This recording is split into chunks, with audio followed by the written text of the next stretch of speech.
বিরতির পর স্বাগত। প্রধানমন্ত্রী নরেন্দ্র মোদী তিনি শপথ গ্রহণ করার পর দিন একের পর এক কিন্তু কাশ্মীর এবং জম্মু থেকে বিভিন্ন চাঞ্চল্যকর খবর উঠে আসে। যেদিন তিনি শপথ গ্রহণ করেছেন ঠিক সেদিনই জম্মু কাশ্মীরের একটি গাড়িতে হামলা হয়। তীর্থযাত্রীদের মধ্যে 10 জন নিহত হয়েছিল বলে খবর। মণিপুরেও একই পরিস্থিতি, কাশ্মীরেও একই পরিস্থিতি বহাল রয়েছে। আর এই ঘটনায় কিন্তু রীতিমতো আতঙ্কিত রয়েছেন কাশ্মীরবাসী।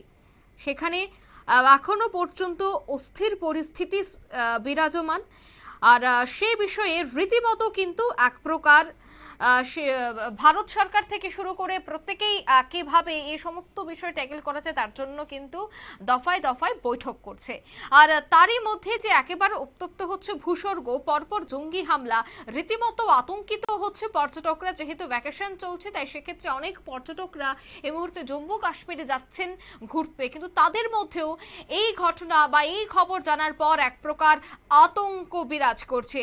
রিয়াজের হামলায় 3 দিন পরে ফের কাশ্মীর জুড়ে জঙ্গিদের হামলা, নিরাপত্তা রক্ষীদের সঙ্গে লড়াই, নিকেশ এক জঙ্গি। যে খবর আমরা এই মুহূর্তে কাশ্মীর থেকে পাচ্ছি, 3 দিন পর ফের কাশ্মীর জুড়ে যে জঙ্গি হামলা, সেই জঙ্গি হামলায় রীতিমতো আতঙ্কিত পর্যটকরা।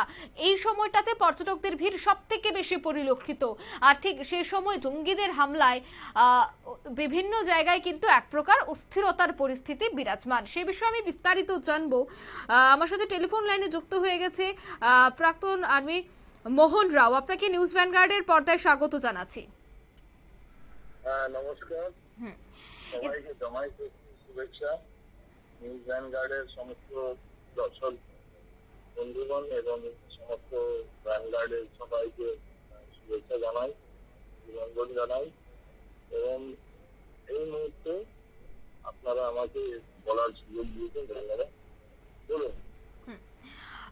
আপনি একজন প্রাক্তন সেনা কর্মী, বহুবার আপনি এই বিষয়গুলির অভিজ্ঞতা আপনার রয়েছে।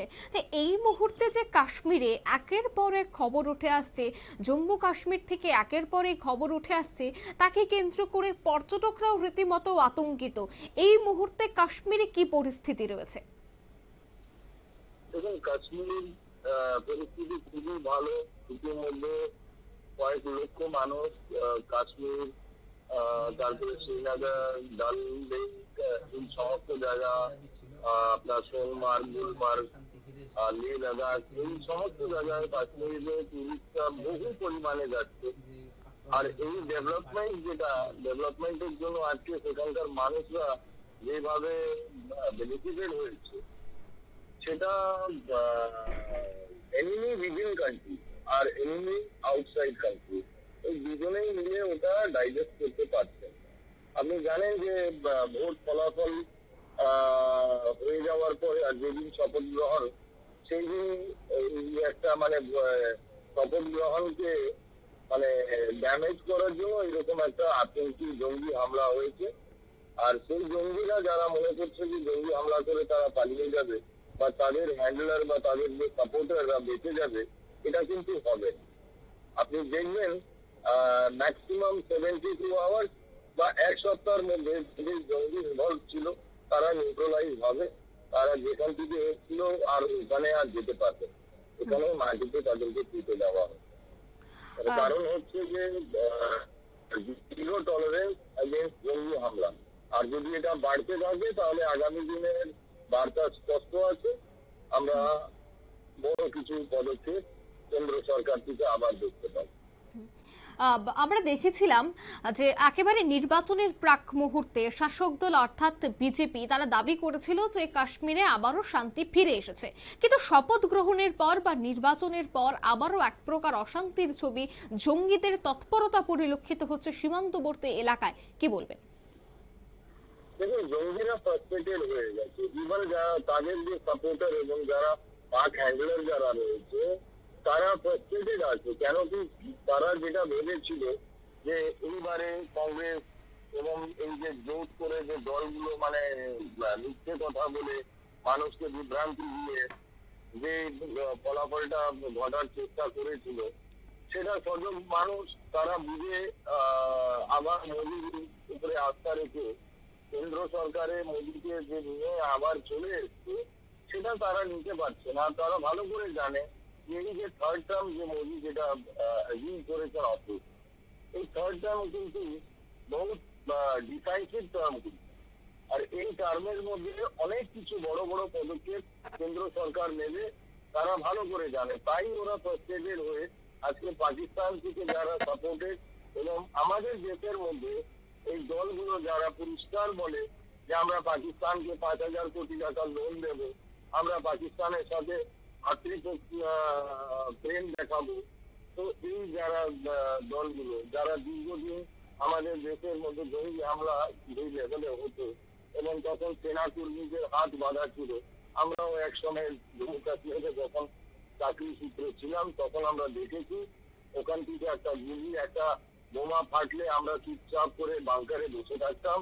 আমরা ট্রাঙ্ক কল করে করে করে জম্মু থেকে উধমপুর থেকে শ্রীনগর থেকে দিল্লি পর্যন্ত আমরা অর্ডারের অপেক্ষা করতাম যে আমরা কিভাবে সেটাকে রিটালিয়েট করবো।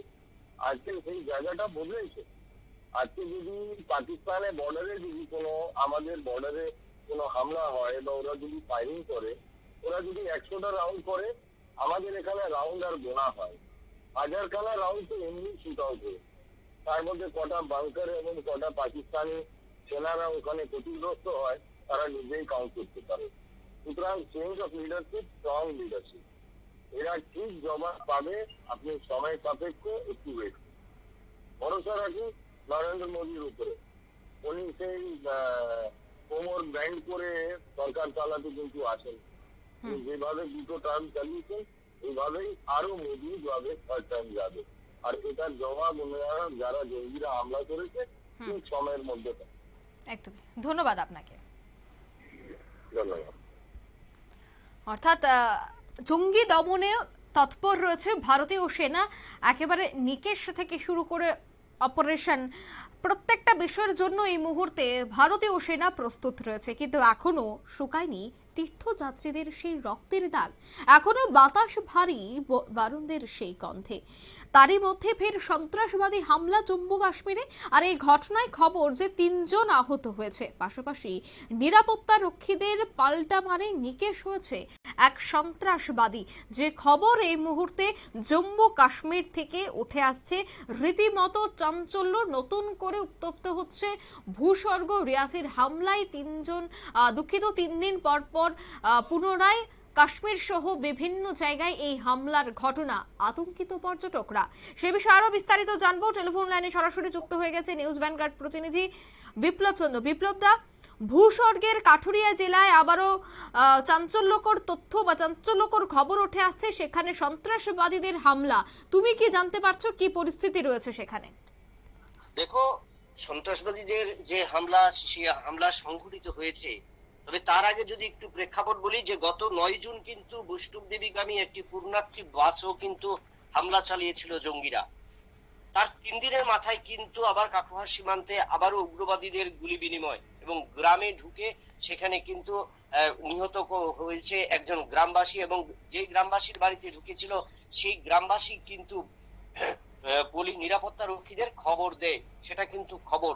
এবং সেই অনুযায়ী কিন্তু গ্রামবাসীর সংবাদ শুনে বা ফোন শুনেই কিন্তু নিরাপত্তা রক্ষীরা ওই বাড়ির চারিদিক ঘিরে ফেলে এবং সেখানে কিন্তু এক জঙ্গিকে তারা নিহত করেছে বা গুলিবিদ্ধ করেছে। তবে অপর এক জঙ্গি সেখান থেকে পলায়ন করেছে না কোথায় লুকিয়ে রয়েছে সেটা কিন্তু একটা বড় চ্যালেঞ্জ।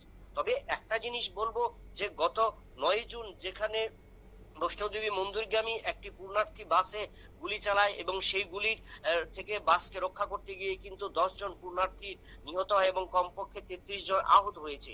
এই যে ঘটনা, তাতে কিন্তু একটা প্রশ্ন উঠতে শুরু করেছে যে নিরাপত্তার পেছনে বা গোয়েন্দারা কিন্তু সেভাবে কাজ করছে না, এবং গোয়েন্দারা সেই জায়গায় কাজ করছে না, এবং বিএসএফ যারা বর্ডার সিকিউরিটি তাদের কাছ থেকেও সেখানে কোনো খবর আসছে না। তাহলে কিভাবে যে পূর্ণার্থীরা গিয়েছিল, দর্শনার্থীরা বা যেখানে গিয়েছিল তারা তিনধামে বা বৈষ্ণোদেবী মন্দিরে, সেখানে কিভাবে সন্ত্রাসবাদীরা আক্রমণ চালায়, এবং তার পাশাপাশি আজ যে গতকালকে যে ঘটনা হয়েছে, জেলায়, সেই জেলাতেও কিভাবে উগ্রপন্থীরা প্রবেশ করেছে তা নিয়ে কিন্তু প্রশ্ন উঠতে শুরু করেছে। সবচেয়ে বেশি একের পর এই হামলা এবং নির্বাচনের পর এবং ভোট ফলাফলের পর এই যে কাশ্মীরের যে এই অশান্তি শুরু হয়েছে, সেই অশান্তি কিন্তু একটা নতুন ভাবে কিন্তু দানা বাঁধতে শুরু করেছে নতুন মন্ত্রিসভার কাছ থেকে বড় চ্যালেঞ্জ এটা। কারণ কাশ্মীরের এই কাঠুয়া জেলার গ্রামে ঢুকে যেভাবে চালানো জঙ্গিরা, তাতে বোঝা যায় যে একজন দুজন করে বা তিনজন করে এই সন্ত্রাসবাদীরা আস্তে আস্তে পাকিস্তান থেকে ভারতে প্রবেশ করছে এবং সেখানে কিন্তু একটা বড় জাল বেছানোর চেষ্টা চালাচ্ছে। প্রথম দিকে যদি তারা সফল হয়, দ্বিতীয় ক্ষেত্রে তারা সফল হবে। সেই জায়গায় কিন্তু বলা যায় যে এইভাবে গ্রামে ঢুকে প্রথম দুজন জঙ্গি অতর্কিতে এক বাড়িতে হামলা চালানো এবং সেখানে নিরাপত্তা রক্ষীকে খবর দেওয়ার পর, অর্থাৎ যেই বাড়িতে হামলা চালানো সেই বাড়ির ফোন পেয়ে কিন্তু নিরাপত্তা রক্ষীরা কিন্তু তার মোকাবিলা করতে এসছে এবং তাতেই কিন্তু নিরাপত্তা রক্ষীদের সাথে পাল্টা গুলি বিনিময় এবং সেনাবাহিনীর জওয়ানদের সাথে গুলি বিনিময়ে কিন্তু এখানে প্রায় 1 ঘন্টা পর গুলি বিনিময় হয়। এই দুজন জঙ্গির সাথে একজন নিহত হয়, কিন্তু আরেকজনের হদিশ পাচ্ছে না বিএসএফ বা নিরাপত্তা রক্ষী বাহিনী বা সেনাবাহিনীর তারা। তবে সেটা কিন্তু প্রশ্ন, তাহলে কি এই যে নিরাপত্তা রক্ষীরা কোথায় কোন জায়গায় ব্যর্থ বা কোন জায়গায় ওই সন্ত্রাসবাদী ঢাকা দিয়েছে, কিভাবে ঢাকা দিয়েছে বা কোথাও লুকিয়ে রয়েছে কিনা, সেটা কিন্তু সবচেয়ে বড় ব্যাপার। কারণ এইভাবে যদি একদিন পর একদিন হতে থাকে, গত 9 তারিখ হয়েছে, আবার 12 তারিখ, এই যে মাঝখানে 3 দিনের মধ্যে একটা আক্রমণ শুরু করেছে পাকিস্তানে, তাতে বোঝা যায় নতুন করে কিন্তু ভারত পাকিস্তানের যে সীমান্ত বা আমরা যেটা বলবো যে ভূস্বর্গ কাশ্মীর আবারও কলঙ্কিত হওয়ার মুখে এবং সেই ক্ষেত্রে সন্ত্রাসবাদীরা কিন্তু এই দেশে প্রবেশ করতে শুরু করেছে এবং সেই ক্ষেত্রে আরো নজরদারি রাখতে হবে। ড্রোনের মাধ্যমে নজরদারি বাড়াতে হবে, সেনাবাহিনীর নজরদারি বাড়াতে হবে, নিরাপত্তা রক্ষী। এটা কিন্তু একটা নির্দ্বিধায় বলা যায়। অঙ্কিতা, একদমই ধন্যবাদ বিপ্লবদা। অর্থাৎ 3 দিন পর এই হামলায় রীতিমতো এলাকা জুড়ে চাঞ্চল্য। জানা গেছে যে মঙ্গলবার হীরানগর এলাকায় সাইদা গ্রামে হামলা চালায় জিহাদিরা। এই ঘটনায় 3 গ্রামবাসী আহত হয়েছে বলে খবর, তাদের দ্রুত হাসপাতালে নিয়ে যাওয়া হয়েছে। পাশাপাশি নিরাপত্তা রক্ষীদের পাল্টা মারে নিকেশ হয়েছে এক সন্ত্রাসবাদী। গোটা এলাকা ঘিরে চিরুনি তল্লাশি শুরু করেছে সেনা এবং আধা সেনার যৌথ বাহিনী। নিয়ে নিচ্ছে ছোট্ট একটি বিজ্ঞাপন বিরতি, সঙ্গে থাকুন।